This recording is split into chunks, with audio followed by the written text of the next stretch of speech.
Hola, ¿qué tal? ¿Cómo están? Muy buen día. Quiero agradecerle primeramente a la Asociación Científica Universitaria de Estudiantes de Medicina, Dr. Jacinto Convit, de la ULA, de la Universidad de los Andes, y muy especialmente a su director Jordi Bastidas por la oportunidad de tenerme el día de hoy ante ustedes.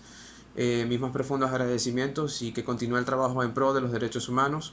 Mi nombre es Carlos Puche, yo soy psicólogo egresado de la Universidad Rafael Urdaneta con sede en Maracaibo, Estado Zulia, en el año 2011, eh, con especialidad o con formación en psicoanálisis lacaniano y con práctica profesional durante muchos años en el mundo de la asistencia humanitaria y los derechos humanos con organizaciones como Hayas Venezuela, Médicos Sin Frontera, trabajando desde el dispositivo psicosocial en temas de atenciones individuales a personas desplazadas, personas con necesidades producto de las crisis, eh, a nivel familiar, a nivel de parejas y a nivel comunitario. Eh, y bueno, vamos a desarrollar entonces el día de hoy lo que tiene que ver con la temática que nos une o por la cual estoy siendo invitado para poder conversar con ustedes el día de hoy, que es sobre la familia, el impacto que ha tenido la migración venezolana en los últimos años en las estructuras familiares que nosotros conocemos y por supuesto también lo que ahora nos atañe como tema, que viene siendo el coronavirus, el impacto de la pandemia, el impacto de la cuarentena, el aislamiento social, entre otras cosas. Así que agradecido con cada uno de ustedes, espero que esto sea de mucha utilidad y por supuesto espero sus comentarios. Para entender un poco lo que vamos a hablar el día de hoy sobre el impacto de la migración y otros efectos de crisis en las estructuras familiares, tenemos que entender qué es una estructura familiar o de qué se conforma para poder llamarse como tal, ¿no? Desde la legislación venezolana, pasando por muchas teorías de la psicología y otras ciencias sociales, se tiene una definición para gustos y colores de lo que vendría siendo o qué se necesita, qué ingredientes se necesitan para conformar y construir y concebir la idea de una familia.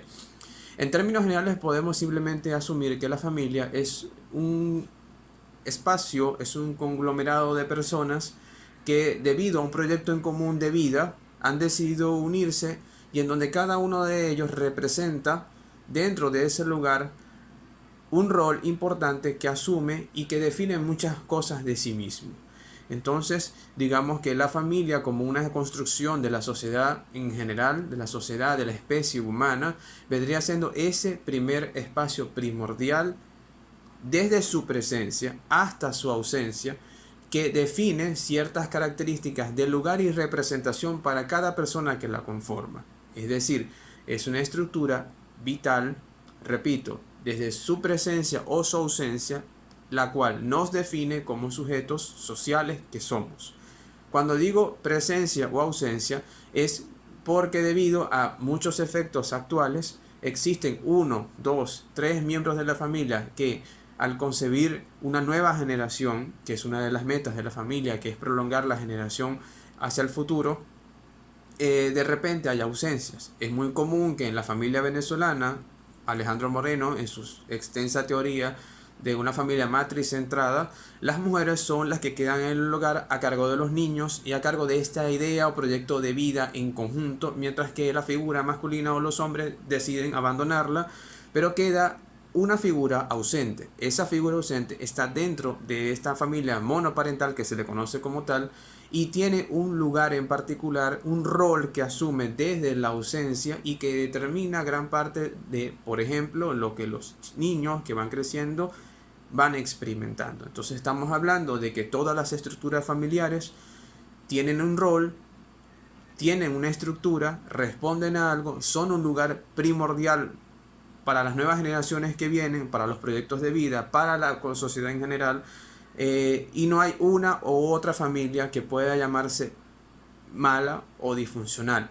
La disfuncionalidad, que sí es hablada por muchos autores, vendrá después con la dinámica que lleve esta familia y con lo que haga para poder mejorarla o no, pero la estructura concebida como familia, lo que vendría siendo la concepción de la familia, que es un lugar primordial dentro de la sociedad en general, sigue siendo, es diversa y tiene muchas aristas y muchas caras. Lo importante es que entendamos que la familia es eso, un lugar que nos representa y mucho antes incluso de haber llegado al mundo. Siguiendo un poco la línea de lo que hemos estado explicando con lo que vendría siendo la familia, vamos a traernos estos conceptos de lo que hemos venido hablando y aplicarlos en la situación venezolana. Es común en las familias venezolanas que sean muy extensas. Se dan muchos los casos de las familias sumamente numerosas. No tanto porque vengan partiendo de la misma generación. Es bastante común que, por ejemplo, en Venezuela, mamá y papá, vamos a colocar un ejemplo, cumplen ya los 50 60 años, pero tienen 2 3 hijos, que ya algunos, los mayores, tienen 25 entre 20 y los 30 años, empiezan a tener relaciones, empiezan a tener parejas. Entonces, este hijo viene y se casa con su pareja, la lleva a la casa, entonces son los tuyos, los míos, los nuestros. Se juntan, hacen una pieza o algo así al lado, o hacen, o construyen hacia arriba, o construyen en el frente, o construyen lo que sea. Pero las familias venezolanas están acostumbradas por cultura a este crecimiento y a esta expansión y a que siempre los núcleos o los vínculos familiares se mantengan. O sea, el venezolano es sumamente familiar, es sumamente arraigado a sus costumbres. Hace todo, se desarrolla, crece, pero siempre es en base a sus costumbres. Entonces, entendiendo que la estructura familiar en algunos casos no siempre se aplica de esta manera, tiende a inclinarse más por los vínculos familiares. Hay que entender el impacto entonces de lo que hablaremos más adelante, que es el tema de la migración como un efecto de duelo. Cuando en psicología podemos hablar de migraciones que son forzadas, migraciones que no están planificadas, migraciones que simplemente se dan porque el contexto externo nos obliga a... estamos hablando de que esos efectos son como los del duelo, como perder a alguien.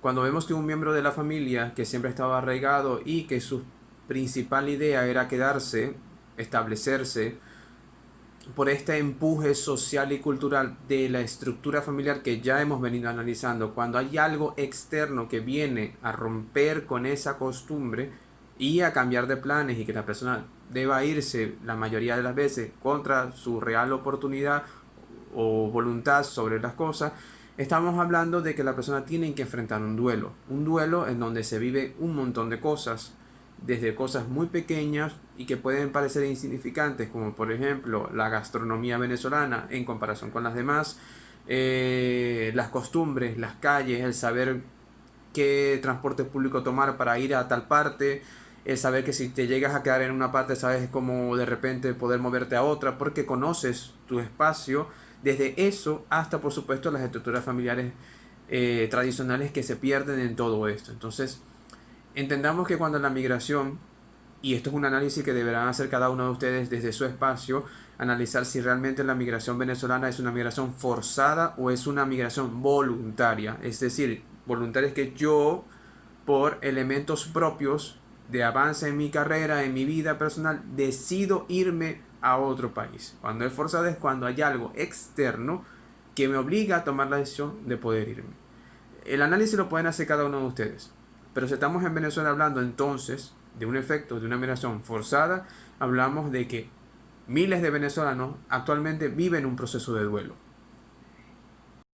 Y en la dinámica social venezolana actual, lo que se está viviendo con los que quedan, hablamos de que el efecto del duelo se lo llevan en sus mochilas los venezolanos que salen, pero la gente que se queda en el país, es decir, la familia que no emigra, la familia que queda, enfrenta también el mismo proceso de duelo. Y este proceso de duelo está siendo explicado de miles de formas, como la vivencia de una crisis que pone en jaque mucho de la dinámica que se venía trabajando desde hace muchos años. Y el impacto que tiene real en la generación actual venezolana es un impacto que va a pesar de aquí en las próximas generaciones, porque es un impacto a tal medida y de tal magnitud que realmente las familias están sobreviviendo con lo que pueden. Adicional a todo esto, existe una dinámica venezolana, una circunstancia país socioeconómica que está impactando y que estos procesos que deben vivirse y que deben trabajarse como duelo no lo están haciendo porque hay una instancia afuera que nos está obligando a salir hasta estos días, por supuesto, pero nos está obligando a salir y a no encargarnos de eso. Imagínense ustedes que pierden a un familiar, la persona más importante para ustedes muere el día de mañana. Evidentemente, posterior a la pérdida, es muy poco lo que van a querer hacer o motivarse. Cuando hay un proceso de migración forzada y la familia se desprende, también existe esa sensación de duelo. Pero debido a la situación venezolana actual, eso no se está trabajando ni se está dando importancia real al asunto. Entonces, después que hacemos como un análisis de todo lo que hemos venido conversando, uno se pregunta, ¿qué queda de la familia venezolana actual? Muy golpeada por muchas circunstancias inherentes al tema de la migración, inherentes al tema sociopolítico, socioeconómico, inherente a la falta de recursos, a la falta de oportunidades laborales educativas. Un montón de cosas están pasando acá, pero si analizamos básicamente el efecto que todo esto tiene en cada uno de los núcleos familiares, nos damos cuenta que las herramientas o los métodos de afrontamiento de cada una de las personas a nivel psicológico o a nivel psicosocial son muy escasos, son pocos o están muy poco trabajados en ese sentido. Vamos a hacernos un ejercicio de ilustración. Imagínense una familia típica venezolana. Vamos a colocar a una madre soltera con dos niños pequeños que tiene a sus padres también, vive con sus padres, es decir, los abuelos de los niños. La mamá, por una circunstancia de trabajo, decide irse a otro país.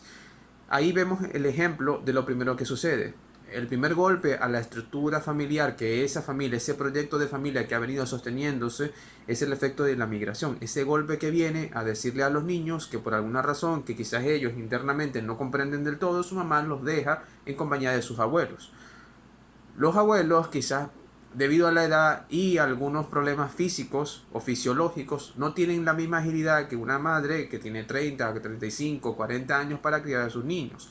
Los niños quedan a merced técnicamente de algunos juegos lúdicos en la casa, si se quiere, y de una educación venezolana que poco a poco está teniendo muchos problemas para poder seguir sosteniendo su funcionalidad. Entonces los niños quedan a merced de básicamente de lo que queda de la dinámica social actual, y tenemos graves problemas en ese sentido. Índices de abuso sexual infantil, índices de maltrato infantil, de trabajo infantil, entre otros. Muchas agencias humanitarias actualmente se están dedicando a este tema, a estudiarlo, a trabajarlo, a intervenirlo, porque los efectos de la migración en lo que queda de la familia venezolana son graves, son de mucho cuidado y que nos hacen poner el ojo dentro de todo el sistema comunitario que está básicamente trabajando, las familias básicamente están trabajando con lo que pueden, lo inmediato. Están viendo el tema de la inmediatez que vendría siendo las necesidades básicas, la alimentación, las medicinas, y no estamos teniendo muchas herramientas, ni tiempo, ni disponibilidad para tener temas de nivel psicosocial, del efecto de la migración, del efecto de las fallas en las estructuras familiares que estamos teniendo actualmente y de todo lo que está significando eso para nuestros niños, para los adolescentes en general. Si hacemos un recuento entonces de lo que hemos venido conversando durante todo este tiempo que hemos compartido, eh, las estructuras familiares entonces empiezan con un proyecto de vida. Este proyecto de vida empieza con todos los ideales y con roles asignados para cada uno de sus miembros. A medida que avanza el tiempo, las familias, independientemente de cuáles sean y su tipo, empiezan a desarrollar sus proyectos familiares, sus proyectos de vida. El proyecto que empezó desde la cabeza de una o dos personas quienes concibieron la familia va posterior. Este proyecto, a medida que avanza el tiempo, se encuentra con algunos elementos de desgaste, algunos elementos sociales, donde de repente yo concebí que a 3 años, por ejemplo, posterior al matrimonio, yo iba a tener tal cosa, pero no resulta a ese tiempo, sino resulta después. Entonces, progresivamente el proyecto va modificándose a medida que las circunstancias reales, de lo real, las circunstancias que están fuera de nosotros, las que no podemos controlar, empiezan a hacer mella en nuestro proyecto. Aparece en Venezuela todo este fenómeno de la migración producto de todas las circunstancias socioeconómicas del país. Entonces las familias tienen que empezar a decidir, si les da tiempo, separarse porque el proyecto familiar continúa, debe continuar de alguna manera y hay un impulso, un empuje socioeconómico de querer mejorar las condiciones de vida y eso hace que las personas busquen la forma. Y una de las formas que cientos de miles, si no millones de venezolanos han conseguido es la migración. La migración viene, rompe completamente el entendimiento de ese proyecto social y ahí empieza a surtir efecto hacia atrás en las generaciones que vienen creciendo con nosotros y en las generaciones que desde este punto van hacia adelante, un efecto de duelo, de pérdida. este efecto de duelo de pérdida que impacta en la generación que viene y en la generación que a partir de aquí va, está siendo, no está siendo trabajado actualmente. Las familias están tratando de sobrellevar la etapa del duelo como pueden, con las circunstancias que pueden. Pero resulta que las circunstancias que pueden de las personas de aquí para acá, las que se fueron y las que se quedaron, es la inmediatez. Es decir, que tenemos que resolver el día a día porque los que quedamos en Venezuela estamos afrontando una crisis socioeconómica, mientras que los que se fueron están afrontando toda una adaptabilidad a una nueva cultura que en muchos casos lamentablemente pasa por un tema de xenofobia terrible, y eso hace que tengan que plantearse un montón de cosas distintas, y eso lleva a simplemente adaptarse a lo inmediato que pueden hacer en ese momento, es decir, al pan de cada día y ese tipo de cosas. Entonces, de aquí para acá, la familia que queda en este espacio de lo actual no tiene tiempo para poder mediar con el tema del duelo, sino que solamente con lo inmediato. Ahora, a partir de aquí, aparece de este lado el tema de la pandemia mundial, que viene a tener otro efecto de aislamiento social terrible, inédito, del que nadie sabe qué hacer, que nos dice que nos quedemos en casa, cuando realmente quedarnos en casa ya no es como antes, porque esa estructura familiar que yo veía cuando estaba en casa ya no está. Entonces es un reencontrarse con los efectos del duelo.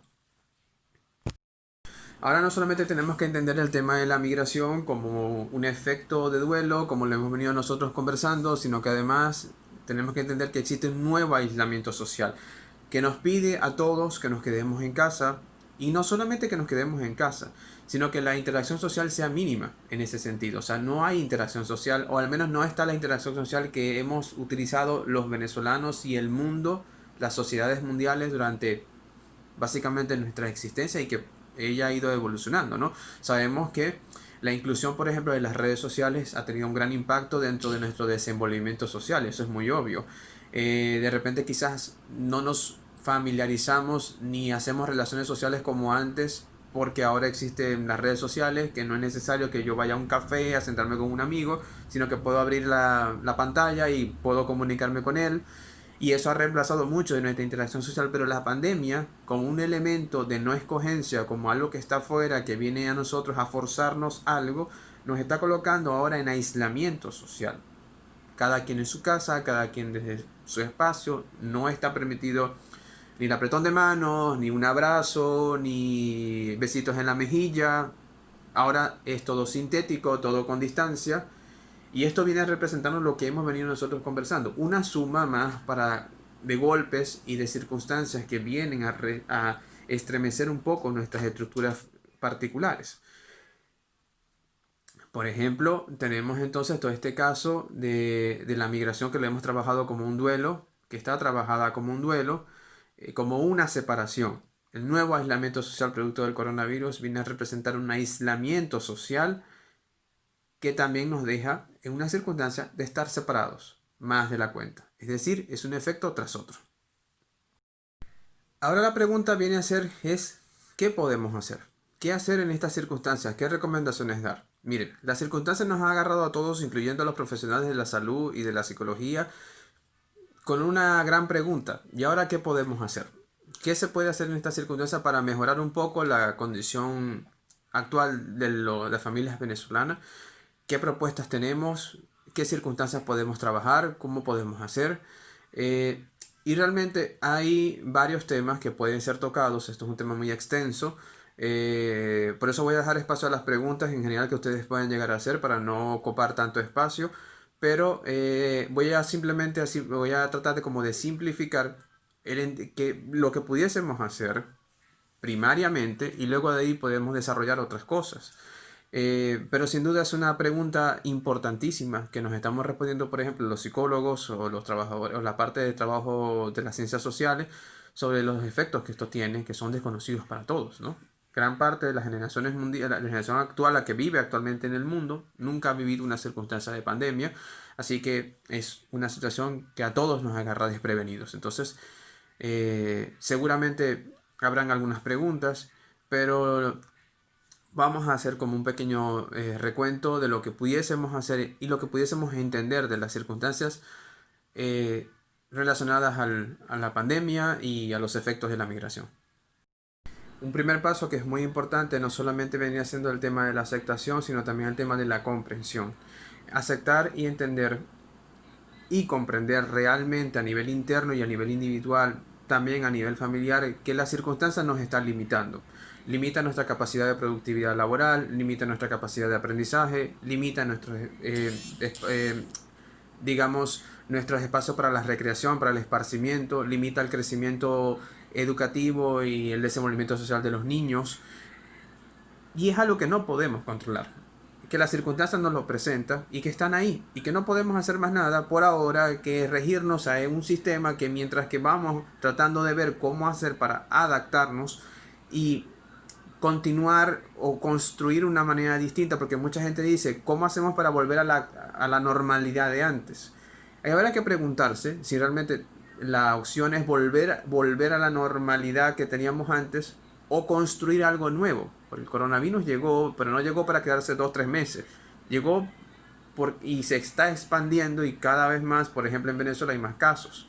Entonces quiere decir que estamos ante algo que hay que comprender, que hay que entender, para luego ver cómo hacer para progresar en nuestra vida con eso de una manera distinta. Entonces lo primero que hay que hacer es entender que estamos limitados, que eso no tiene nada de malo y que es muy importante que no tiene nada que ver con nosotros, es decir, que no es culpa de nosotros el no tener productividad laboral como lo teníamos antes por alguna exigencia social que dice que tenemos que ser muy productivos a nivel laboral. Así que sin culpas y con mayor aceptación y entendimiento. Cuando hablamos de mediación, entonces, como un segundo paso, luego de haber entendido el tema de la aceptación, es que la mediación involucra cualquier tipo de procedimiento personal o familiar para sobrellevar la circunstancia. Muchas personas, para sobrellevar la circunstancia de, por ejemplo, el tema del esparcimiento, del tema de salir, hay muchas personas que les gusta el contacto social, que van, salen, hacen ejercicio al aire libre. Como no pueden hacer esto producto del coronavirus, muchas personas toman como una forma de mediar con la circunstancia para que no les impacte tanto el ver series, el ver documentales, el hacer algún tipo de curso online o de hacer algún tipo de ejercicio muy puntual y muy breve desde casa. Si estas son las alternativas que tenemos para mediar con las circunstancias, debemos aplicarlas en tanto no nos hagamos daño a nosotros ni a un tercero.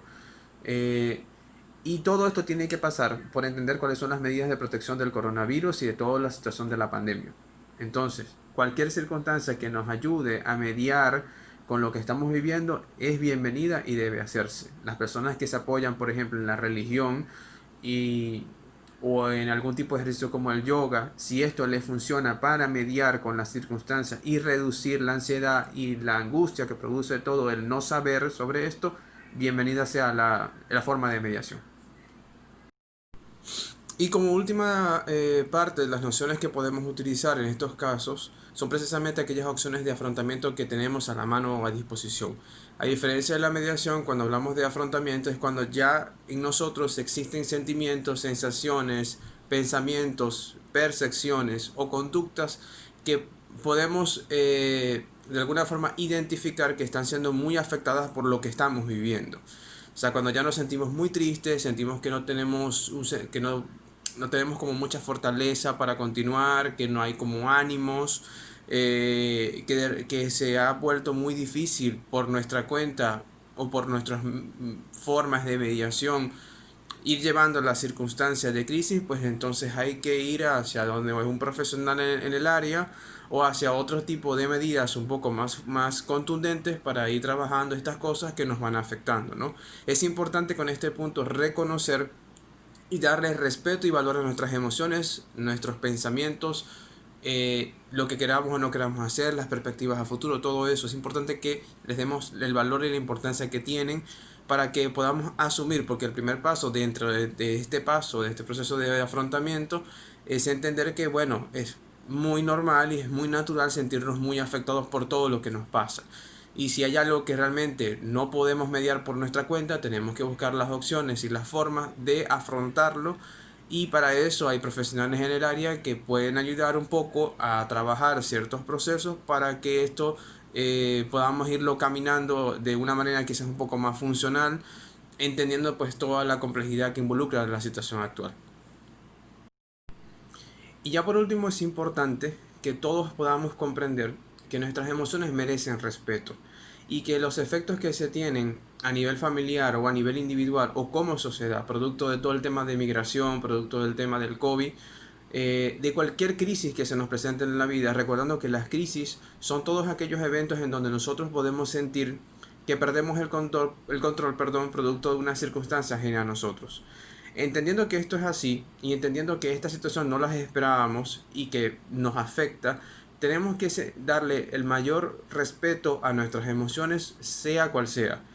Cuando podamos, mediamos con ellas. Cuando podamos, tratamos de transitar con ellas y continuar con nuestro ritmo de vida, entendiendo las complejidades externas que se nos presentan. Y cuando no, lo importante de esto para tener algún tipo de resultado distinto, que los efectos no nos produzcan tanto malestar, cuando no podamos acudir a las instancias correspondientes, es decir, profesionales en el área o sistemas que nos pueden ayudar un poco más a ir caminando sobre esto. Ya para finalizar, quiero darle las gracias a todo el equipo presidido por Jordi. Gracias por la oportunidad de confiar en mí para esta ponencia. Espero que haya sido útil, pues todo lo que pudimos abarcar el día de hoy. De más está decir que estoy a disposición de poder aclarar cualquier pregunta, duda que tengan al final de esta ponencia. Y por último decirles que las crisis son parte de nuestras instancias de vida. Nos ayudan a deconstruir para volver a construir. Hay autores que hablan de que las crisis derrumban procesos y que nosotros a través de todos los medios de afrontamiento, de mediación, de la aceptación que podamos tener con esto en nuestras vidas, volvemos a construir sobre esos cimientos. Es parte del proceso humano de construir para volver a construir. Y ahorita estamos pasando por uno muy difícil que involucra aceptarnos, tratar de ver cómo hacemos para mediar con eso y cuando no podamos tratar de afrontarlo de una manera que permita nuevas soluciones más adelante. Nadie sabe qué nos espera más adelante, pero en la medida en que podamos permitirnos este tipo de cosas, este tipo de espacios, quizás podamos dialogar un poco más sobre eso y eso es importante. Muchísimas gracias.